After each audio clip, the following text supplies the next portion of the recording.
mbonye marayika asanye impapuro aravuga ngo ntumwe n'Imana ibi bintu birindwi biragereranya Yeriko. Nukuvuga ngo Yeriko yari imbere yawe, Imana irayihiritse, Imana irayihiritse, Imana irayihiritse, Imana irayihiritse. Ndafashijwe we, ntabwo Yesu abari imyaka umaze mu kigeragezo, ahubwo aha agaciro ubumwe mufitanye. Abanyumvise haleluya. Ngewe umusaza wari unshumbikiye Musanze yarambwiye ati madamu urasenga ukantesha umutwe, none ndagira ngo ngusubize amafaranga uje gukodesha ahandi. Nanjye niringira imbaraga z'umugabo nizeye witwa Yesu. Ndamubwira nti muze, ahubwo we urimuka hano ndahagura. Nturimuka ndahagura. Ati ngwiki ndavuze ngo urimuka mpagure. Ati kandi ari n'umuntu waje kugukodeshereza. Ndamubwira nti Imana niringiye n'umukire. Ahita arakara arambwira ngo uramara iminsi 3 utimutse, nudapfa uzamenye ko ntari umurozi. Nanjye nimfata guca nti muze aha nintahagura, uzamenye ko nageze mu mazi byumba. Nari najanye n'abamama b'inshuti yanjye turirimbana no muri korali. Ngiye kona mbona umugabo usanzwe aturutse ibyumba ati madamu, ati ngwino hano. Mbamvuye mu mazi ati gusenga kwawe kumviswe. Takakanya ati nose ntiwazanye ibyifuzo bitatu. Niko byari byinshira. Ati cambere umugabo wawe ararwaye, yarageze igihe cyo gupfa ntagipfuye, intamena nari nkimukeneye, ushura yibwiza ukuri. Ati ca kabiri mufite ideni ryabananiye ntiwareba riranzengereje. Ati ca gatatu ahantu tuye urakodesheje ndi ubwashimye hari kunya. Ati umugabo nyiri igipangu yakubwiye nabi ntuzi ukuntu yantutse. Ati si wowe wababaye hababaye yaguhamagaye, kubwibyo irahamunyaza irahaguhaye. Ikimenyetso ukiva muri aya mazi uragera Nyabugogo, urahita witaba telefone y'umugisha ivuye muri Canada. Nahise mbwira abo turi kumwe nti ndatasha. Bati kari waho wari uraduhanurira, nti namwe mwihanurire ndagiye. Iyi Imana ivuze nkumva ko ari yivuze, bita mpaguruka nkaja guhura n'ibyivuze. Arega naraje ngeze Nyabugogo, nagiye kumva numva telefone irasonye. Ndebye guca mbona ni nimero yo hanze, kubera nari nyifite amakuru nitabanye fiyeri. Ti alo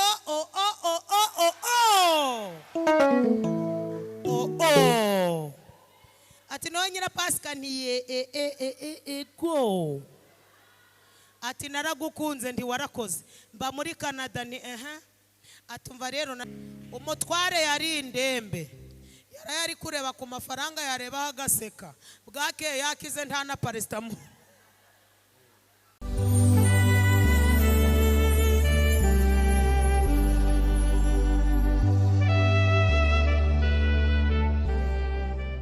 Ndanezerewe cyane, shimye Imana data wa twese yandinze. Imvura yaguye cyane, nibaza ahantu ndanyura, ariko ndashima Imana ko iciye inzira ngatambuka. Imana ihabwe icubahiro. Shimiye mushumba wanyu, twarenze kuba inshuti ahubwo turi abavandimwe, kuko inshuro maze kumusura ntabwo ntabwo kuzibara. Ndanezerewe rero kongera kubona uburanga bwanyu. Shimye Imana yarinze mwebwe mwese, Imana ibaha umugisha mwebwe mwemeye kuza gusangira n'Imana. Amen. Nari mvuze ngo Imana ibaha umugisha kuza gusangira n'Imana.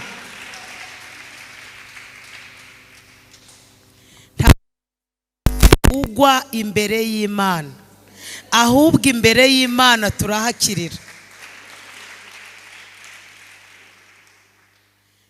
Imbere y'Imana uhaza uri kurira, ugataha uri guseka imbere y'Imana, uhaza witangiriye itama, ugataha ufite umunezero imbere y'Imana. Imbere y'Imana umuririmbyi yararirimbye ngo imbere yawe Mana niho mbonera amahoro. Aravuga ngo ibyari imisozi ubihindura amataba kandi nkagubwa neza. Mana ishimwe. Twagiye tujya mu birori byinshi tugataha tubabaye, ugasanga umwe ari kuvuga ngo ntabwo nasomye, ariko imbere y'Imana twese dutaha twahaze. Abari imbere y'Imana, haleluya. Kora mugenzi we mu kiganza umumbwire ngo wagize neza kuza. Mubyeyi wagize neza kuza, haguruka. Ntabwo twari twinjira mu ijambo ry'Imana, ariko ngiye kubona mbona imbere yawe hari umusozi muremure. Kuhirika wowe ubwawe ntabwo wabishobora, ko nabonaga uwo musozi ukurusha gukomera. Mu yandi magambo wari ukurusha amaboko, ariko mbonye uwupfukamye imbere wabuze inzira, ariko mbonye marayika aje awukandagiraho. Umusozi urika, umusozi uvaho, uratambuka. Wageze imbere gato uhura n'undi mumarayika wari ukuzaniye igiseke. Uwo musozi watumaga icyo giseke atakikugezaho, ariko mbonye uwo musozi ukuweho wakira igiseke. Mana irambwira ngo iguhaye ubuzima burambye, igukuye mu buzima bwo gupfundikanya, igukuye mu buzima bwo kugirwaho ijambo n'abanzi bawe, bakuroga uko bwije n'uko bukeye, bakoherereza amahembe. Hari n'ibituruka muri Kongo, ariko Imana irambwiye ngo ibyo byose bitaye agaciro. Akira ubuzima, akira kurya Noheri n'ubunane, akira amahoro.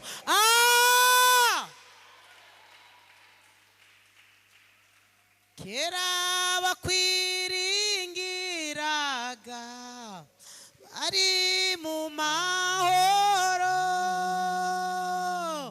tugufite ntitwifuza undi murengezi.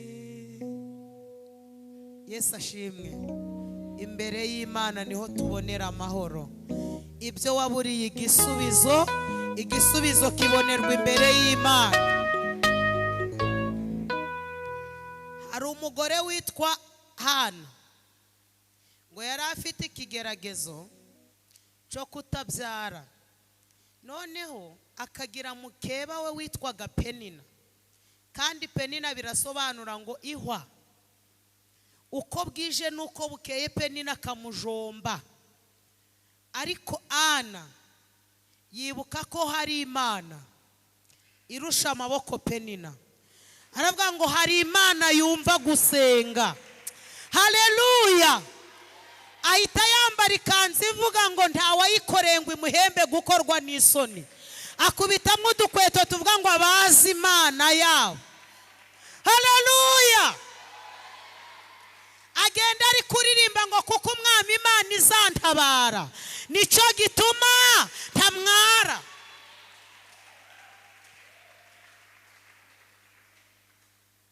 Imana ikuremeye amahirwe, wowe haguruka. Mbonye imyambaro yawe yose yari yuzuye inda. Inda murazizi? Inda n'imbaragasa. Mbonye marayika aje agukuramo iyo myenda, arangije kwambika indi myenda. Mu yandi magambo, ufite umuntu waguhemukiye kandi wamugiriye neza, wamukoreye. Niko Imana iri kumbwira. Harangije akugirira nabi, akuroga ikintu cyitwa inyatsi, kugira ngo iteka uzahora usuzuguritse. Ariko ubu tuvugana umva uko Imana nkorera imbwiye. Irambwiye ngo high gloss iguhaye ubuzima buruta ubwo yari yarakuvuze. We yari yarakuvumye afata amafaranga apfa kukujugunyira. Ndimo mbona afashe amafaranga ari kukujugunyira n'umujinya mwinshi akwaturaho ibintu bibi. Ariko Imana irambwiye ngo ikwatuyeho ibintu byiza. Uzaba umugabo, uzakomera, uzaba se w'abana benshi, nawe uzigisha abana, uzashira abana mu mashuri. Imana irambwiye ngo ntabwo uzasubira aho uvuka, ahubwo muri uyu mujyi wa Kigali nimwe Imana iguhereye inzu. Izo karande zo mu muryango ntizizagukurikirana. Abo bantu bo mu muryango bapfa bakenyutse, wowe ntabwo uzapfa ukenyutse. Abo ngabo bakenye bagatambika ibirenge, wowe ntabwo uzabitambika. Niko Imana imbwiye. Mwagize neza kuza gusenga, mwagize neza. Mbonye buri wese amahwa yari imbere ye, marayika ari kuyashingura. Tela apiska for send dies. Imana irambwiye ngo yiteguye kubaha ibizarama. Ntabwo ari iby'icyumweru, ntabwo ari iby'ibyumweru. Imana itanze ibizarama. Yesu ashimwe. Iyo uje imbere y'Imana bituma Imana ikora no mu gihe kitari icyo gukora. Teski for shame like God. Kandi wowe uteye haleluya, Imana irambwiye ngo abakwanze bareke. Bo ubwabo bazaza kugushaka. Bo ubwabo. Mbonye Imana igutera ikintu cyitwa parufe. Mbona uhumuriye uwo ari we wese. Hari umugore w'umusiramu wari warakuroza icangiro akwambika indi shusho, bituma abantu bakwanga, abantu bakwibagiwe nk'uwapfuye. Ariko umva uko Uwiteka Imana mbwiye. Arambwiye ngo azabedais aguhinduye parufe. Aho unyuze hose uzajya ugenda uhumura. Biteye abantu kugushaka. Ubaye imari ishakishwa,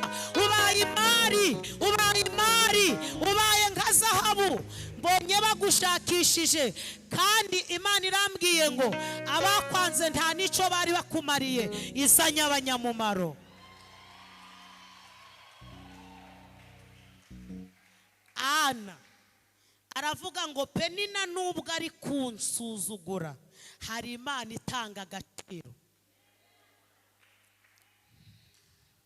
Ahita atega agatambaro akavuga ngo uwaba atinyutse ibyago byose. Aragenda aja mu rusengero. Haleluya, haleluya. Abahanga bavuga ko uru rusengero yagiyemo ni rwa rundi Salomo yubatse. Salomo ngo yari yarashizemo inkingi ibiri. Imwe ngo yitwaga Yakini, indi kitwa Bowazi. Noneho rero Yesu we,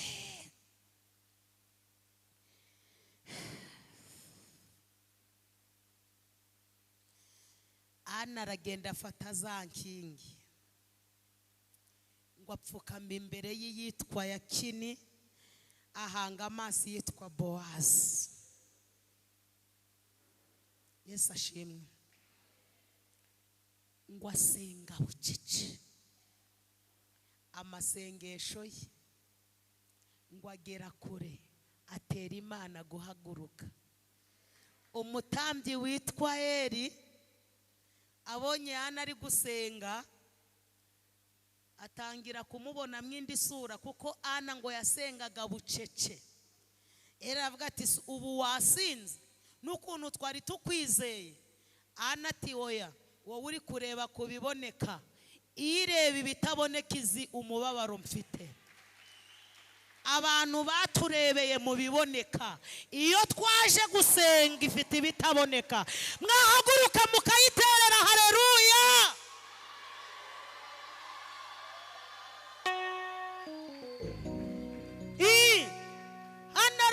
ati wowe reka kureba kubiboneka, iyo naje kuririra ifite ibitaboneka. Ako kanya yeri ngo nawe abagize ihishurirwa, aramubwira ngo igendera amahoro, Imana ya Isiraheli iguha ibyo wasabye. Haleluya, haleluya. Iyi Imana ikwemeye ikwemeza n'abatakwemera. Iyo usenze Imana iragusobanura. Ntabwo twabona umwanya wo gusenga ngo tubone n'umwanya wo kwisobanura, ahubwo iyo dusenga niyo idusobanura.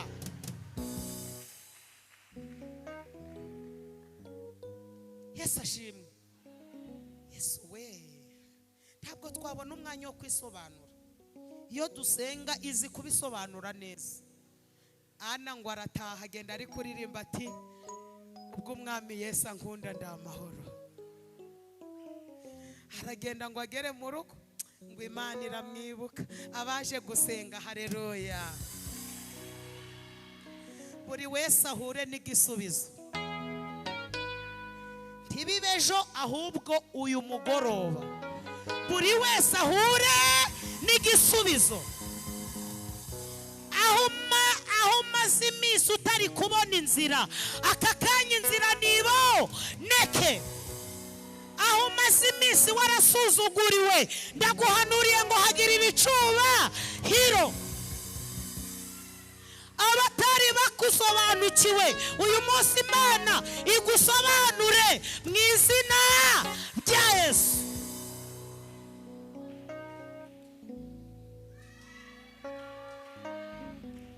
Ufite ikibazo ngo umwana ariga he, ngo bizagenda gute? Imana itanga ibigo by'amashuri mu izina rya Yesu. Bonye abana bacu biga kaminuza, wihangayika, Imana itanze kaminuza. Have wihangayika, Imana itanze kaminuza. Abamama, ababyeyi, ubwo nimvuga ababyeyi n'abapapa biyumvemo.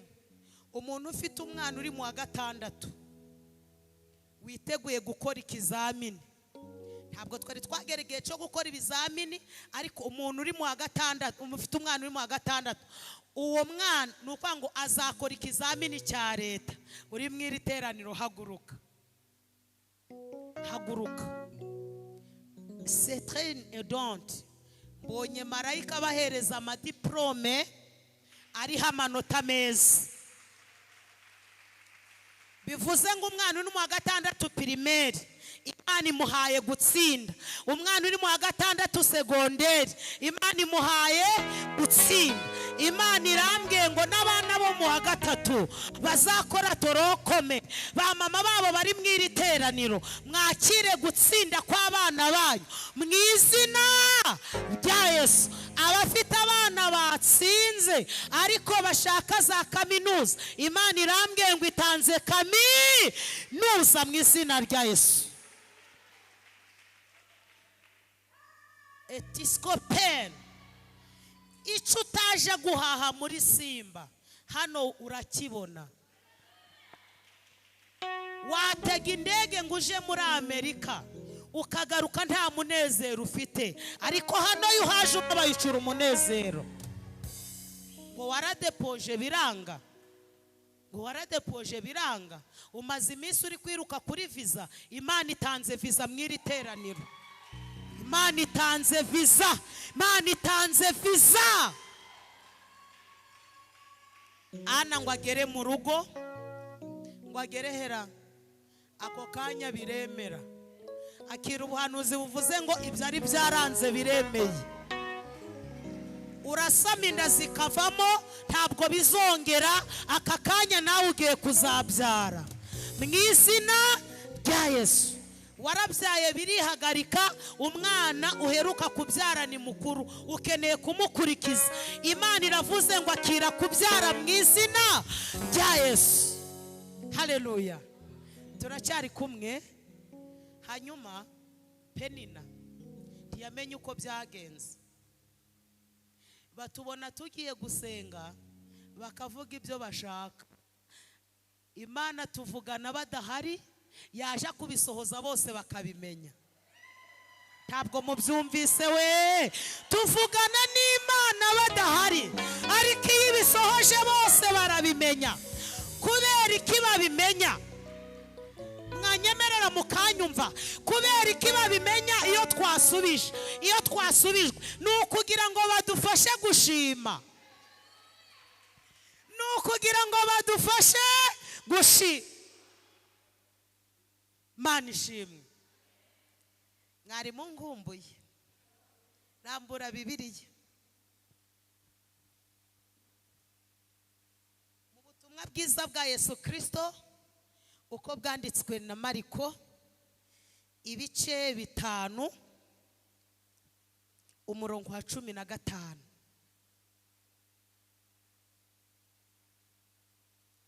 Mariko, ubutumwa bwiza bwa Yesu Kristo uko bwanditswe na Mariko.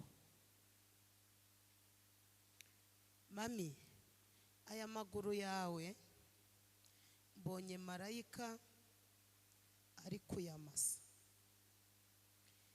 kuko nabonaga uri ahantu hameze nk'aho bakorera siporo. Mbona abandi bose bakoze siporo, ariko wowe mbona haje abamarayika 3 nibo bagukoresheje siporo. Mbona uhise ukora ibyo abandi bananiwe. Mbona uhise ukora ibyo abandi bananiwe. Ngiye kubona mbona marayika kuzana ibinini 7. Urya icya mbere, icya kabiri, 3, 4, 5, 6, ugeze ku cya 7 ngiye kubona mbona urasimbutse. Usimbuka inshuro 7.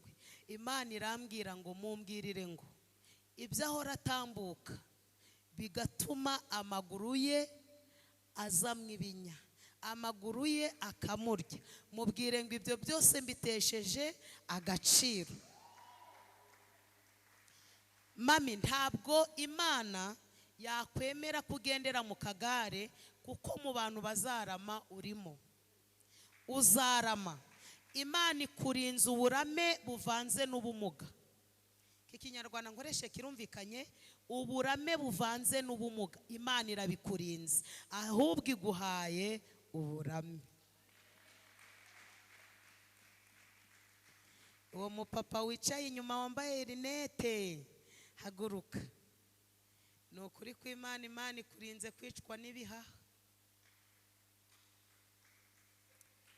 Mu bihaha byawe n'uyu mwanya tuvugana hari harimo ikibazo, ariko mbonye marayika abikamuye. Ikindi, Imana irambwiye ngo waranyazwe, iguhaye ibiruta ibyo wanyazwe, ishizeho n'indishi z'akababaro, iguteje intambwe. Imana ikurinze gukomeza kuba igisuzuguriro. Mu by'ukuri umuntu akurebeye inyuma gutya yabona ko nta kibazo, ariko Imana ireba mu mutima irambwiye ngo igukuye mu guhumba, nawe iguhaye gusarura. Mbonye wari uri kugenda mu nzira uri kwivugisha nta wundi muntu muri kumwe.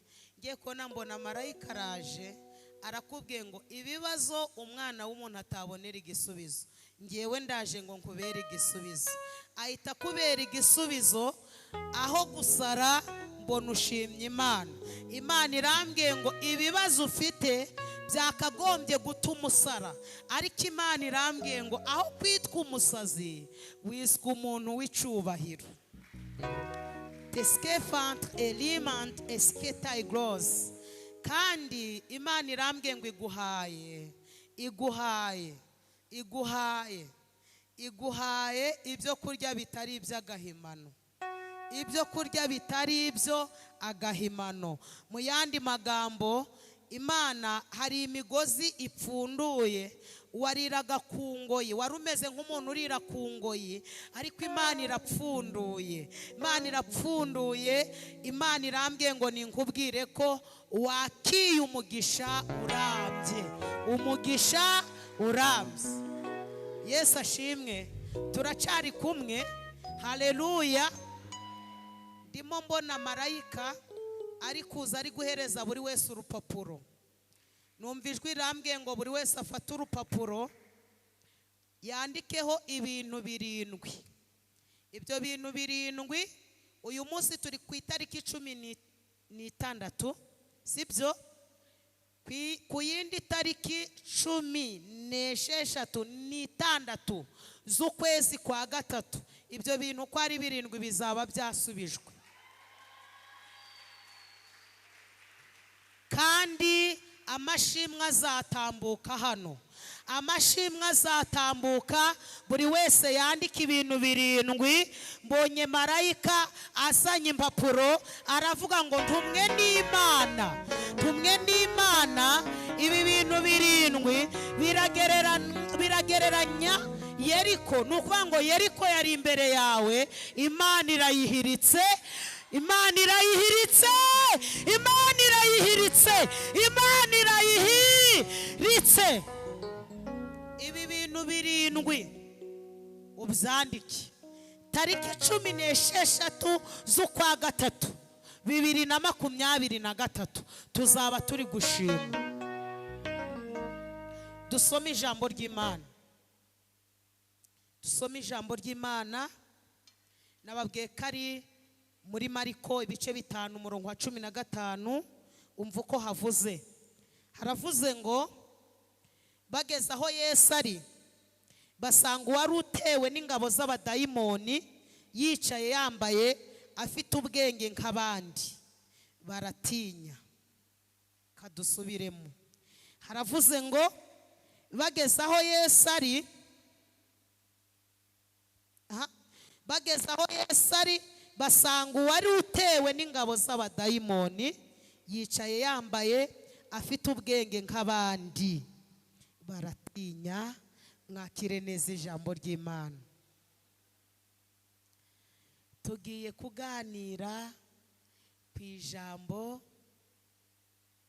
rifite insanganyamatsiko igira iti, iyi nsanganyamatsiko yandike iragira iti,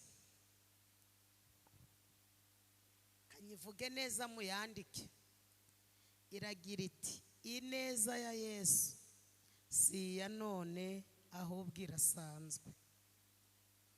Ngasubiremo, ineza ya Yesu si ya none ahubwo irasanzwe. Muraho neza. Ngiye kuvuga gato ku neza ya Yesu. Kandi kuvuga ku neza ya Yesu ntabwo birangora, kuko natwe ubwacu turi ibihamya. Kangasubiremo, kuvuga ku neza ya Yesu ntabwo birangora, kuko natwe ubwacu turi ibihamya. Yesu ashimwe. Ndashimira Yesu. Ni umugabo mwiza utarobanura ku butoni. Aha gusanze atitaye uko hameze, agutabara atitaye aha gusanze uko hameze. Muranyumvise? Uzi kuntu ababyeyi bo mu cyaro bari bazi gutukana, bahagararaga ku gasozi, uragakubitwa n'inkuba, uragahambirwa, dore uko kiri kureba kizapfa nabi nka nyirasenge, dore uko kimeze cyakurikije nyirarume, dore uko kimeze nka se wabo. Ariko duhuye na Yesu we, amateka arahinduka.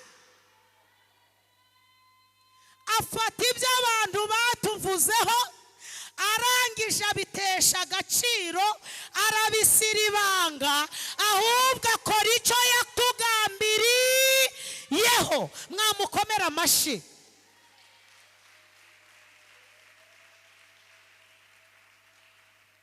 Kuvuga ku neza ya Yesu ntabwo birangora, kuko nawe ubwawe aho ugeze hararuta aho wahoze. Siko mutanyumvise di kangasubiremo. Nawe ubwawe ukuri uyu munsi biraruta ejo. Wize bigoranye ariko uriga. Wimukira i Kigali bigoye ariko urahaba. Akazi karahagarara, Yesu ari yaranje aragutunga. Haleluya! Abantu baca karonko, Yesu agufata ukuboko kurenza umurongo. Abantu bacukura ibyobo, afata ukuboko gusimbutsa ibyobo. Abantu bandika amazina yacu nabi, afata urupapuro yandika amazina yacu neza. Aho twari tuguye araza atitaye uko hameze, adufata ukuboko arahadukura. Mumukomera amashyi yo kabyara.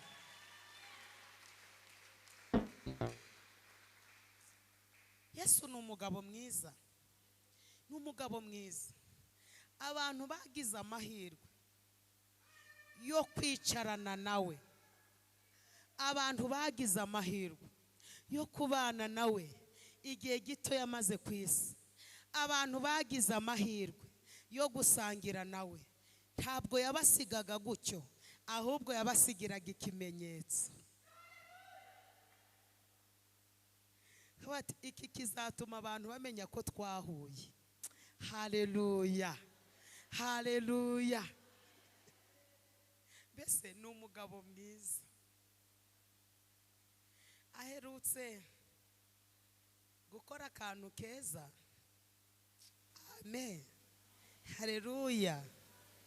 Ngo asanga impumyi yitwaga Barutimayo, ngo yirirwaga yicaye ku nzira iri gusabiriza. Noneho aho iyo mpumyi yabaga yicaye hanyuraga abantu benshi, ariko ntibagire icyo bayimarira. N'icyo bayihaye bikaba intica ntikize. Ariko ngo umunsi umwe impumyi igira amahirwe ngo yumva urusaku rudasanzwe rutagize rute. Ibaza abo bari kumwe atari ko urwo rusaku ndi kumva ni urwiki. Abandi baticeceka we kujura dutesha umutwe. Aha muri gare si habura urusaku. Barutimayo atari ko najaga ndumva urusaku, ariko urwo numvise rutandukanye n'izindi nsaku nigeze numva. Mu yandi magambo, iyo Yesu atambutse, iyo Yesu atambutse, umuntu wese ufite ubugingo abyiyumvamo. Haleluya! Kuko dufitanye communication. Bivuze neza? Ntabwo nzi igifaransa rero. Ubwo mbivuze neza? Nyamara biri kuza da. Impumyi bwira abo bari kumwe ati nyamara numvisha urusaku. Bati widutesha umutwe, hano ni muri gare, ntabwo habura urusaku. Impumyi iti ko ndi kumva urusaku rutandukanye n'izindi. Noneho uko bari kuyicaha, Yesu we yakomeje kugenda. Mwese wagize ngo ibibazo byo bituma Yesu adakora. Arakomeza akagenda, cyokora n'ubura abandi nawe abayiteguye kugutabara. Kuko ibya Yesu ni ku murongo. Kuba atambutse ntibivuze ko atazahindukira. Arebera hose icyarimwe. Uko bari kumucaha, Yesu nawe akomeje kugenda.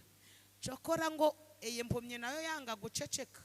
Navuga iti mwancecekesha mutancecekesha. Ndi kumva ibintu bidasanzwe. Ndumva ngurumana. Ndumva ibintu bidasanzwe. Haboneka umuntu aravuga ati ariko ubundi mumubwire ko Yesu ashaka yagiye. Ni Yesu w'i Nazareti utambutse. Impumyi iti ye? Wa wundi utanga agaciro baratwambuye agaciro. Wa wundi urebera hose icyarimwe. Wa wundi wakije nyirabukwe Simoni ubuga. Impumyi kurura amateka ya Yesu.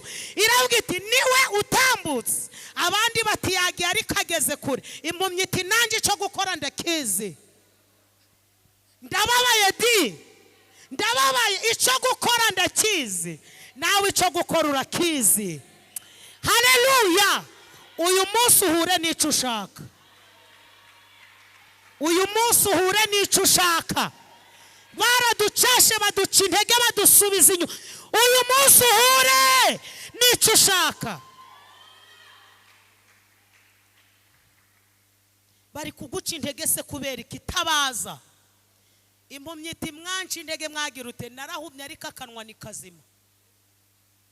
Bati yagiye. Impumyi iti amaso si ikibazo, akanwa ni kazima. Impumyi iti Yesu we. Bati ntitwakubwiye ngo yagiye. Impumyi iti sindaciki. Impumyi iti Yesu.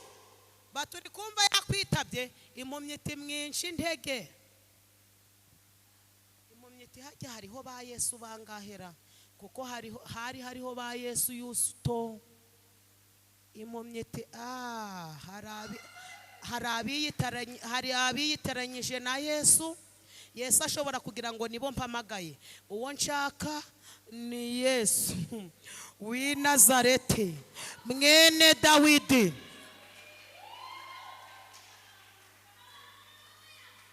Impumyi iti Yesu mwene Dawidi we. Yesu ati numvisha umuntu mvuze neza. Niba hari ikintu Yesu akunda, aka kantu mwanyemerera nkakavuga mukakandika. Niba hari ikintu Yesu akunda, ni umuntu umuvuga neza mu bibazo. Kambibwire nawe, niba hari umuntu Yesu akunda, ni umuntu umuvuga neza mu bibazo. Ubundi ntuje urabwira Yesu ibibazo ufite, ahubwo uje urabwira ibibazo ko ufite Yesu. Kangasubiremo we, tuzongere kubwira Yesu ibibazo byawe, ahubwo uzabwira ibibazo ko ufite Yesu. Kuko Yesu ibyacu arabizi, n'ikimenyimenyi iteka bivugaho. Muranyumvise ra?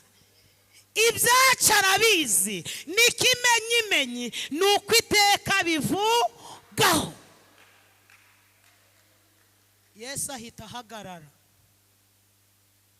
aravuga ati numvise umuntu umpamagaye. Abigishwa bati dukomeze tugende twamurenzeho. Wa wamutabaye kare, none twamuhiseho. Yesu ati ntabwo nkerererwa, n'uwo nakerereje ndamutegera. Munkorere mu kiganza mumbwire ngo aho yagusize arahazi, ni nawe uje kuhagukura. Umuntu ntakakubwire ngo hari icyo yagutwara guteze. Wavutse ahari se? Azi ubuzima bwawe se? Ko ari kukureba none si ejo arahazi? Ariko Yesu azi none akamenya n'ejo. Yesu ahita abwira abigishwa, arabwira ati mugende mu muhamagare. Abigishwa bati widukereza ye, twamuhiseho. Yesu ati mugende. Bati reka tugusobanurire, ni wa wundi Barutimayo mwene Timayi, yavutse ari impumyi. Cyokora yahuma amaze imyaka 10, tuba tugiye kumuzana. Naho yavuye mu nda ari impumyi. Yesu ati sinkangwa n'imyaka umuntu amaze mu kigeragezo. Aho duhuriye amateka arahinduka. Yesu ntakangwa n'imyaka umaze mu kigeragezo. Ntabwo akangwa n'imyaka umaze mu kigeragezo, ahubwo aho muhuriye amateka arahinduka.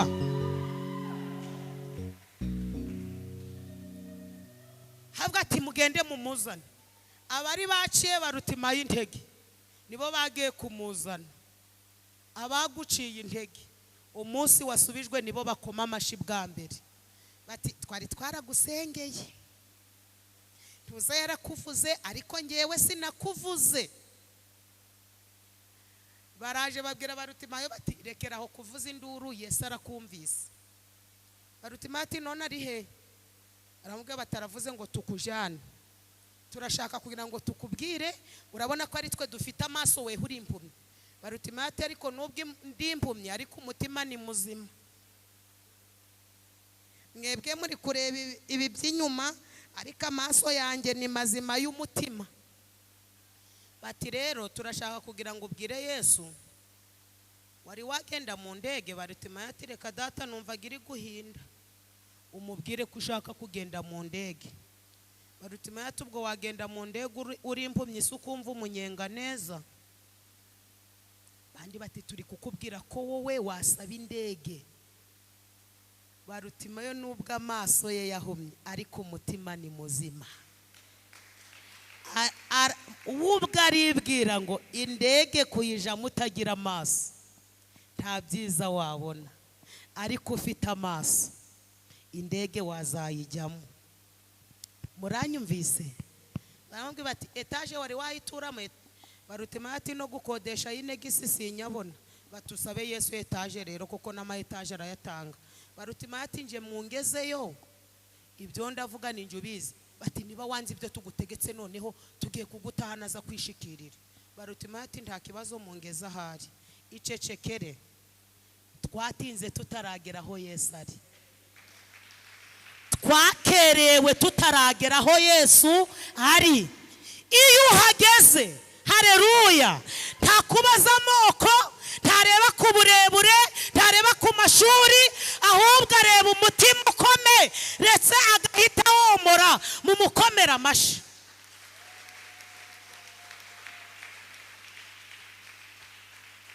Barutimayo bamugejeje aho Yesu ari. Yesu aramubwira ati niko Barutima, urashaka ko nkugirira nde? Abamubwiye etaje batangira kumukubita ugwara bativuga etaje. Barutimayo ati mwinkandagira nageza aho Yesu ari. Urashaka ko nkugirira nde? Dore ko Yesu abazaga ibyazi nka mwarimu. Aherutse kubwira Gideyoni, aramubwira ngo genda uko imbaraga zawe zingana, nanjye nzagira gute? Hanyuma babamuteye ugwara bati ivugira indege. Barutimayo ati mwintera ugwara nageze aho Yesu ari. Badushinze inzara Yesu tutaragera aho ari. Nimuhumure Yesu turi kumwe.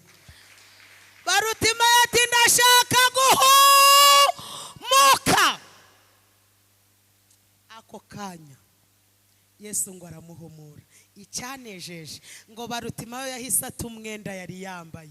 Iyo uhuye na Yesu hari urwambaro rubuta ukambara undi mwambaro. Aha twasomye hari mu mirimo n'ibitangaza Yesu yakoze. Nutangira ku murongo wa mbere mu bice 5 niho urahumva neza. Bibiliya ivuze ngo iki? Yesu yari ari kugenda anyura mu gihugu cy'Abamagadalene. Muri iki gihugu hari harimo umuntu warwaye abadayimoni. Bibiliya ivuga iki? Uyu muntu wari wararwaye abadayimoni, ubundi iyo Bibiliya ivuze ngo umuntu ibishatse kwerekana ko ari umugabo. Muri teoloje bavuga ko iyo Bibiliya ivuze ngo umuntu, ubundi umugabo niwe Imana yita umuntu. Mwihangane kandi abagabo bubahwe. Kuko murabona na uriya murwayi wari umaze imyaka 38, Bibiliya avuga ngo hari umurwayi wari umaze imyaka 38. Noneho rero uyu murwayi impamvu batamuvuza amazina, ubundi ahantu hose uzasanga muri Bibiliya handitse umuntu ni umugabo Bibiliya iba yashatse kuvuga. Noneho rero uyu muntu ngo yari yararwaye abadayimoni. Bamubohesha imigozi bamubohesheje akayica. Bigera ubwo ngo aje afata amabuye akikeba. Kwikebesha amabuye bivaho, ngo asigara yambaye ubusa. Kwambara ubusa bivaho, arangije ngo aje gutura mu irimbi. Arangije ngo akaja arabamumva. Nubwo ntari impari, umuntu wari utuye mu mva wiberaga mu irimbi, ubu umuryango ntiwari waramwibagiwe, abaturanyi si bari baramwibagiwe. Ariko ndashimira Yesu, ntabwo abari imyaka umaze mu kigerageza, ahubwo aha agaciro ubumwe mufitanye. Ndafashijwe we, ntabwo Yesu abari imyaka umaze mu kigeragezo, ahubwo aha agaciro ubumwe mufitanye. Abanyumvise haleluya. Yesu ngo yatambutse mwirimbi abadayimoni bari muri wa muntu batangira kumutigisa ngo batangira kumenya ko haje umugabo ubarusha amaboko. Mbwiriwe muri kumwe mumbwire ngo ibiturwanya ni ibiremwa ariko uturwanirira ni umuremyi. Abadayimoni ngo baramutigisa aratangira ati duhuriye Yesu umwana w'Imana mbabarira ntunyice. Yesu ati dayimoni mumuvemo. Abadayimoni batangira kumutigisa baravuga bati tubabarire. Yesu atari ku bundi muri bandi bati turi ingabo kandi turi benshi. Yesu ati ntakanzwe n'ubwinshi mufite ibiri kugutera ubwoba Yesu abirusha amaboko. Ni byinshi ariko Yesu abirusha amaboko. Nubwo bakwirema ishirahamwe ntabwo bazarusha Yesu amaboko. Yesu afite amaboko. Badayimoni bati turi ingabo kandi turi benshi tubabarire ntutwice ngo bahinde umushitsi. Ariko rata mureke tuje turirata. Umugabo twiringiye afite imbaraga. Umva ubuhanuzi ngiye kuguhanurira ryamusinzire uwo wiringiye afite imbaraga. Abadayimoni nabo baramubona bagahinda umushitsi ugahangaruka raro udasinziye ngo nyirabishimbo yakubwiye nabi. Nyirabishimbo warumwa n'umubu akarwara malaria.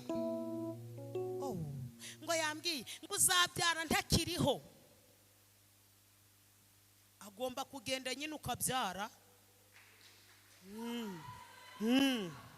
Ngo yaravuze ngo nzashaka atakiriho. Agomba kugenda tugashaka. Wigira ubwoba. Ngewe umusaza wari unshumbikiye Musanze yarambwiye ati madame urasenga ukantesha umutwe none ndagira ngo ngusubize amafaranga yawe uje gukodesha ahandi. Nanjye niringira imbaraga z'umugabo nizeye witwa Yesu. Ndamubwira nti muze ahubwo we urimuka hano ndahagura. Nturimuka ndahagura. Ati ngwiki ndavuze ngo urimuka mpagure. Ati kandi ari n'umuntu waje kugukodeshereza. Ndamubwira nti Imana niringiye n'umukire. Ahita arakara arambwira ngo uramara iminsi 3 utimutse nudapfa uzamenye ko ntari umurozi. Nanjye nimfata guca nti muze aha nintahagura uzamenye ko ntari umuhanuzi.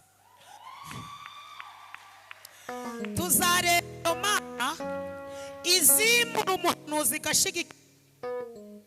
Amena.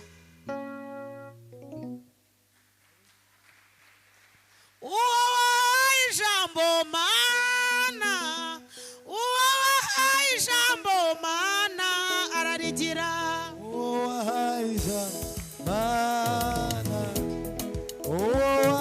Ijambo Mana ararigira. Ijambo Mana ijambo Mana ararigira.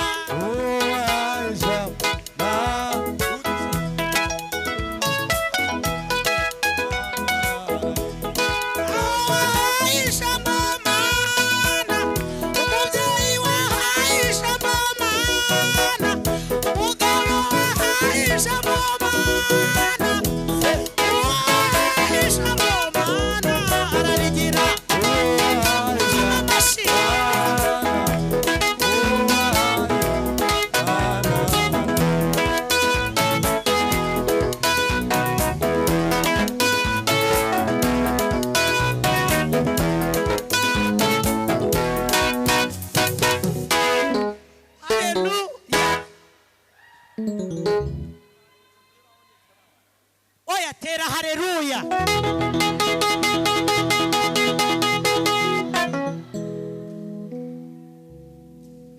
Ubusu bwo buhamya ntabwo mwari mubuzi.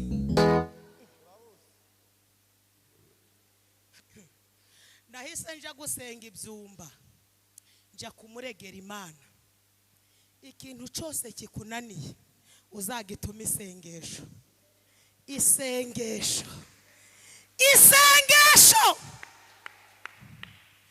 rituma tugenda hejuru y'imigambi y'abanzi bacu. Aka kantu urakumvise? Isengesho rituma tugenda hejuru y'imigambi y'abanzi bacu.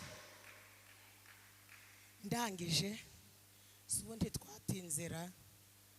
Ntabwo mushaka gutaha? Ariko rata wo gutinda mu bitaro watinda mu rusengero. Ubusaya makuru wayagurira he? Nageze mu mazi byumba nari najanye n'abamama b'inshuti yanjye turirimbana no muri korali. Ngeko nambona umugabo usanzwe aturutse byumba ati mada ati ngwino hano. Mbamvuye mu mazi ati gusenga kwawe kumviswe. Takakanya ati none se ntiwazanye ibyifuzo bitatu?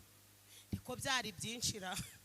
Ati cambere umugabo wawe ararwaye yarageze igihe cyo gupfa ntagipfuye. Intamena nari nkimukeneye. Ushura yibwiza ukuri. Ati ca kabiri mufite ideni ryabananiye ndi wareba riranzengereje.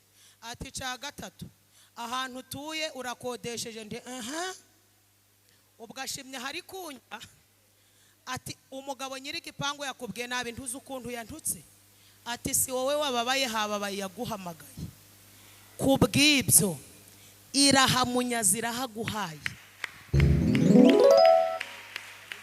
Ikimenyetso ukiva muri aya mazi uragera Nyabugogo urahita witaba telefone yo mugisha ivuye muri Canada. Nahise mbwira abo turi kumwe nti ndataje. Bati kari waho wari uraduhanurira nti namwe mwihanurire ndagiye.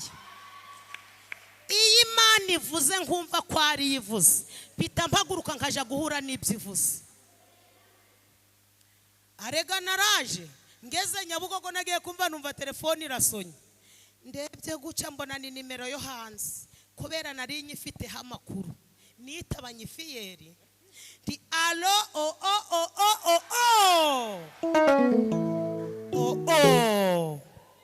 ati no NYIRAPASIKA ntiye go. Ati naragukunze ndi warakoze mba muri Canada ni atumva rero nashatse kuguha fanta none uba muyihe banki? Nabaga muyihe?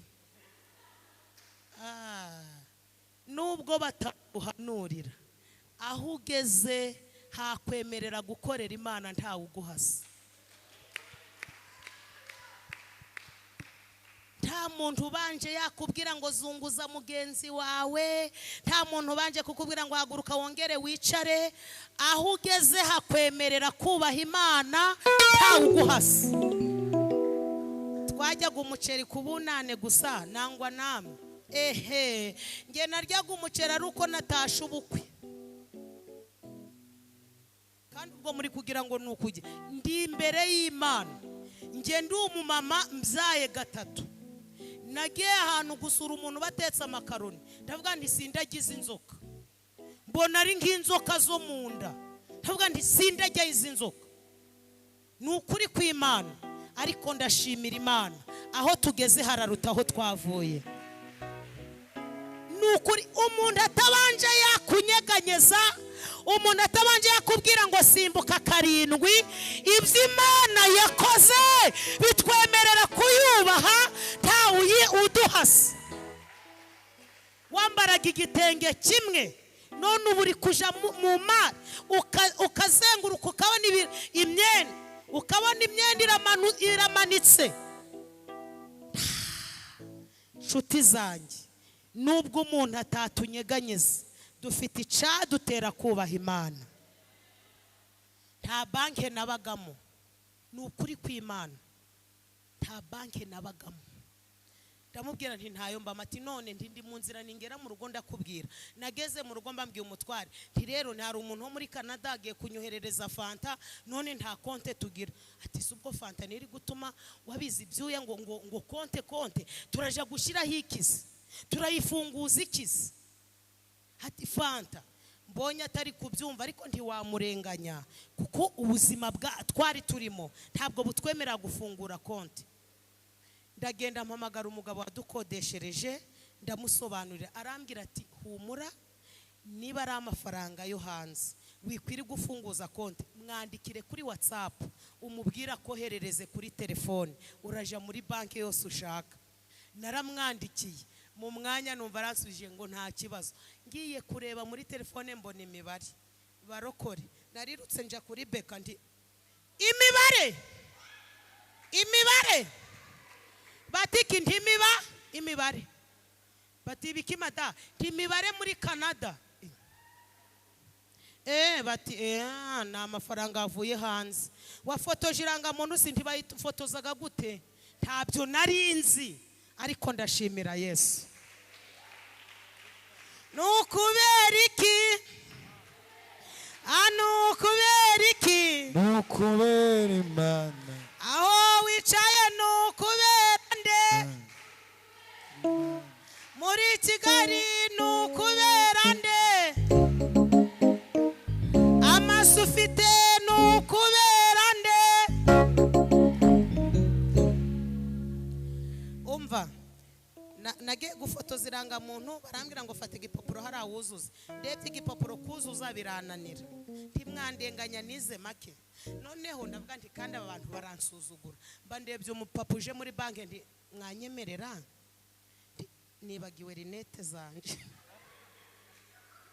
kandi nta rinete nambara ntimwanyemerera mukanyuzuriza ati okay ati abantu mwamenyereye kwambara rinete ati yo mwazisize ntabwo mureba neza koko abaranyuzurira ati NYIRAPASIKA Vestine igihugu arandika ati ngaho je hariya ndagiye mba nderekanye bati tuyaguye mu madolari ni mu manyarwanda ku mutima nti by'ibidolari sinabyiviramo nta manyarwanda ngiye kona mbona bateruye ikibandari kimwe bashiza baterura ikindi banavuze nti ariko aba bamperezo twanje bararangiza gutondeka amafaranga banki yose mpagaze hano mbona bateruye ikindi abarambye ati madata amafaranga yo tuyashize mu manyarwanda ati ni miliyoni 8 nikubise hasi mera nk'umuntu urwaye igicuri abo turi kumwe muri banki bati Yesu we bati umudama arwaye igicuri bati niko mada usanzwe urwara igicuri ndi nuko namenyera abantu benshi narayafashe nta sakoshi nari nagendanye nashize mu gitenge kwambuka umuhanda byarananiye nari ndi kubona igare ndi munyonzi tutangonga kabona imodoka tiwe nageze mu rugo umutware yararwaye ari indembe barambye ati sheri tishu ati ko watinze tinarindi kuyatondeka neza ati none byinshi nti titore nibi byose ati ibi byose ni ibyacu nti ati ubwo biradusaba gukinga cyane twafashe amajerekani dushira ku rugi dufata amasorori dushira ku rugi imbabari iri gutambuka tuti mwabisamba mwe niba ari amafaranga yacu turayarinze amena. Umutware yari indembe yari kureba ku mafaranga yareba agaseka bwake yakize nta na parestamo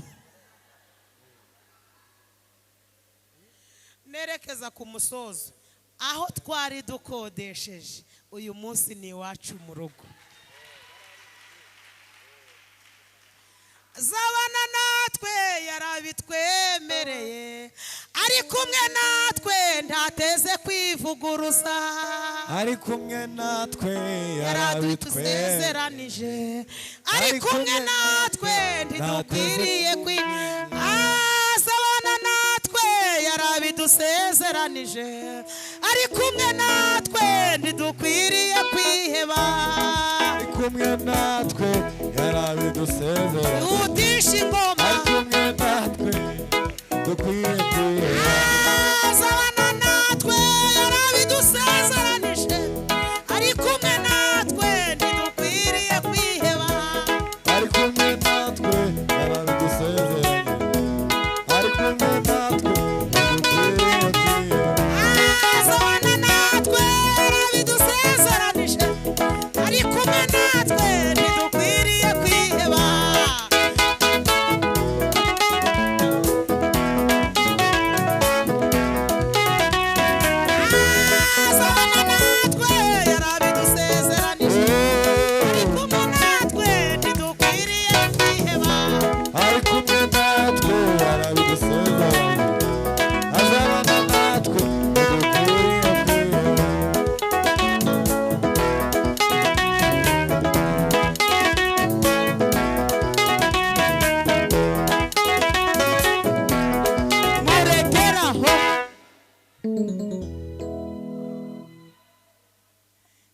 abashaka twataha.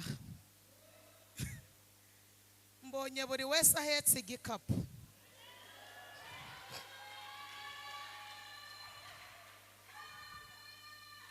Iri yerekwa ugenda uryandike. Mbonye buri wese ahetse igikapu. Twageragaho tunaniwe, buri wese agakora mu gikapu akarya, agakomeza akagenda. Tukageraho tunaniwe, buri wese agakoramo akarya. Ngiye kubona mbona hirya hari abantu bishwe n'inzara bituma bakerererwa mu rugendo. Abo twagiye turabanyuraho bakatubwira ngo mwamba, tukababwira ngo ibi ni ibyacu ku giti cyacu. Mu yandi magambo ni ipfura y'urugendo. Hayigrosify zone etaye teskeshinone ta. Kandi uko twagendaga turyaho nabonaga bitari gushira, kandi nkabona dukomeje kugira imbaraga. Imana irambwira ngo umuntu wese warindiriye mu rusengero ibahaye gusoza uyu mwaka neza. Ibahaye gusoza uyu mwaka neza. Ibahaye kwinjira mu mwaka musha. Abantu bari mu iteraniro batwite bahumure bazabyara. Niko Imana ivuze. Bahumure bazabyara. Ntawe uzabyara umwana upfuye, ntawe uzabyara umwana unaniwe, kandi Imana itanze abana b'umugisha. Yesu ashimwe. Yewe noneho rero abadayimoni bari muri wa muntu ngo bumvishije Yesu baramutigisa, batangira kwidekarara. Kakantu ntabwo kumvise. Batangira kwidekarara. Naringize ngo ibintu biri kuguhiga byidekarare, kuko iyo byidekaraye ni ikimenyetso cy'uko nta mbaraga bifite. Uzi ko mutanyumvise? Ibiri kuduhigayo byidekaraye ni ikimenyetso cy'uko byamaze gucika intege. Abari kuduhiga bidekarare, abaziritse ibyacu bidekarare, abavuze ngo ntituzagera. Narinzanye ubuhanuzi buvuga ngo nibidekarare. Kimenyetso cy'uko batsinzwe, amaboko hejuru, bidekarare. Nibidekarare. Baratangira bati Yesu ntutwice urupfu rubi. Yesu ati ajya muri bangaye, bati turi benshi. Yesu ati nditaye ku mubare wanyu. Ngurube. Baturavuze ngo tuje mu ngurube. Yesu ati nubundi ingurube sinzazijana mu ijuru. Muje mu ngurube. Bati tuje he? Mu ngurube. Nditaye kuri. Naringize ngo nguhanurire ijambo riryoshe. Ikiru cyose cyatangwa kugira ngo Yesu akubone, iri joro yemeye kugitanga.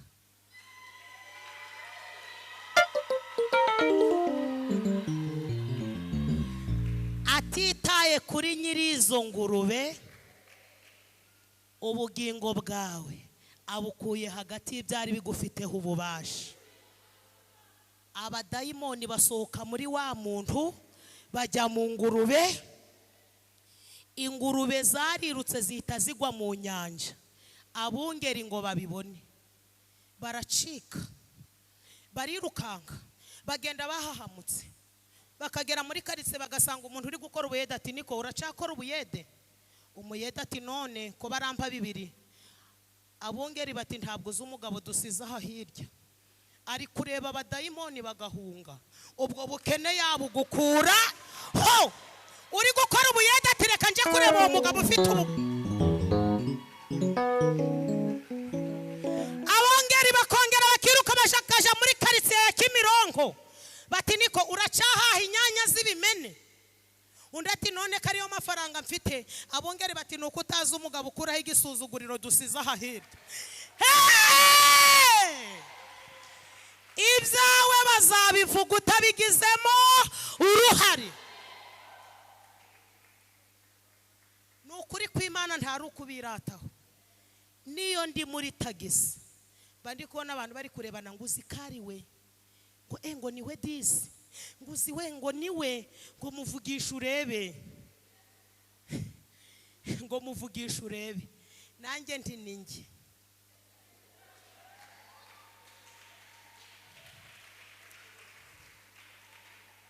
Ndewavumu w'Imana itavumye Ndewavumu w'Imana yahaye umugisha Ndewavumu w'Imana yahaye umugisha Ndewavumu w'Imana itavumye Ndewavumu w'Imana yahaye umugisha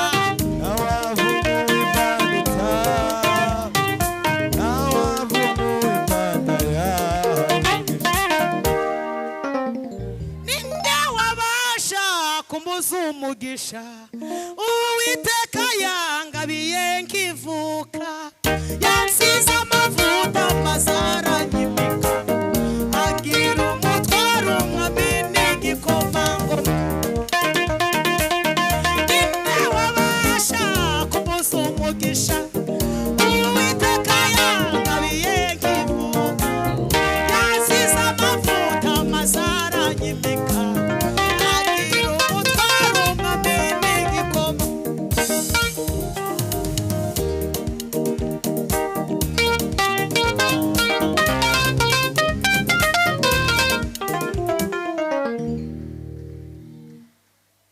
mureke dutahe noneho abungeri barirukanka bakagera muri gare hari akumuteremuko bati niko uracatega igare hano bati kubera iki sindaritega abungeri bati nuko utazi umugabo uri hano hirya ari kureba abadayimoni bakidekarara abantu ngo barahurura twasomye ngo iki twasomye ngo abantu bageze aho Yesu ari basanga uwari utewe n'ingabo z'abadayimoni arambaye yica afite ubwenge nk'abandi soma Bibiliya niko ivuga yica afite ubwenge nk'abandi ngo baratangara kandi barangije bagira ute baratinya babona yambaye costume nawe ari kumanura ati burya sinawe wari uzi kwambara costume uwikebeshaga amabuye ati burya nikebesha amabuye Yesu ataraza bati niko nawe wambaye congo uwikebesha amabuye ati burya congo nari nzi ko zambarwa ahubwo nuko ntari nakamenyana na Yesu urusha congo agaciro twabanje kumenyana haleluya babona yambaye karuvati y'ubururu babona yambaye karuvati bati niko burya nawe wari uzi gufunga karuvati umugabo ati kumenya gufunga karuvati sinabinanirwa namenyanye na Yesu Yesu yo muhuye amateka arahinduka atitaye hagusanze atitaye ku magambo abantu bavuze iyo muhuye amateka arahinduka perutse kubwira abantu akantu ndababwira ni mugashire kuri YouTube ndababwira nti sinzongera kuja mu butayu nambaye nabi gutese nzaje ndakubita mwibaze nje mu butayu ngire Satani nti nundi munsi tuzongere kunsuzugura nambaye nabi ntaramenyana nuzi kwambika nambaye nabi ntaramenyana nuzi kwambika natwe ubu dusigaye tuzi ko inkweto n'isakoshi yo bisanishije ni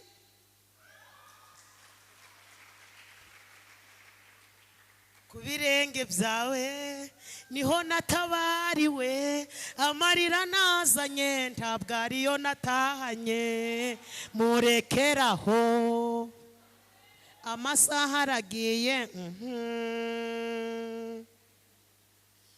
ntabwo nzongera kuja mu butayu nambaye nabi nzajya ndambara neza mbwire Satani nti nambaye nabi ntaramenyana n'umugabo uzi kwambika uranyumvise hari umudayimoni wicwa no kwambara neza. Uwikebeshaga amabuye bati niko burya se nawe waruzi kwambara amasogisi y'umweru. Uwikebesha amabuye ati mwebwe muzi Yesu tutaramenyana. Yesu twamenyanye amateka yahindutse. Kuzani ubuhanuzi buvuze ngo uyu mwaka utararangira ubuzima bwawe butungura abanzi bawe. Uyu mwaka utararangira ubuzima butungure abanzi bawe. Yesu atitaye hagusanze akira guhindurirwa amateka. Haguruka dusenge.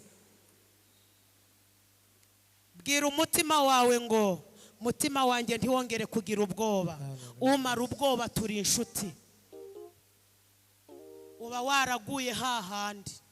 Burya cyagiye muri kabari bari kukwiciramo. Impamvu Yesu yanze kuhagwa nuko yari agufitemwe amaronko. Uzi ko mutanyumvise? Uba waraguye hahandi.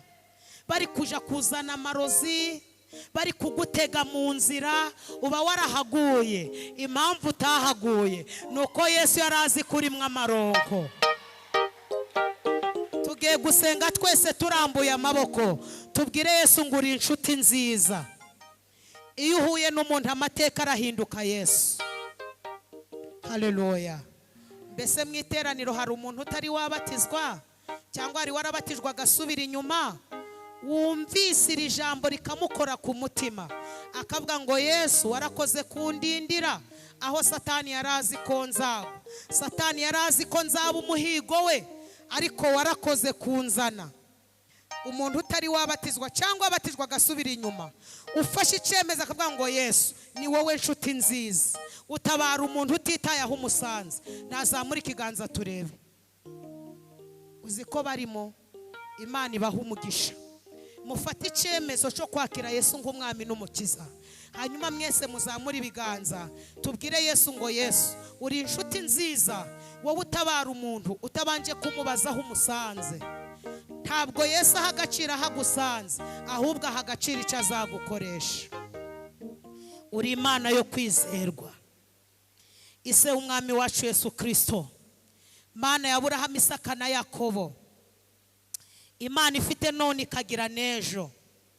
Duhaye agaciro imbaraga wakoresheje ukadukuraho Satani yarazi ko tuzagwa. Turagushimiye ko uyu mwaka utararangira uduhaye ubuzima butungura abanzi bacu. Tuzagukorera. Buri wese natera intambwe. Vaho waruri. Bivuze ngo usize ubuzima bubi bukakaye winjiye mu bundi buzima. Bivuze ngo ubuzima bwo guhora urwaragurika urabusize winjiye mu buzima bw'umunezero. Bivuze ngo ubuzima bwo gukora bikanga ubusize inyuma winjiye mu buzima bwo gukora bikemera. Kora ku mutima wawe uvuge ngo ndabyakiriye. Imana iravuze ngo buri wese niyakire kubyina insinzi. Imana iravuze ngo muri amaronko yayo.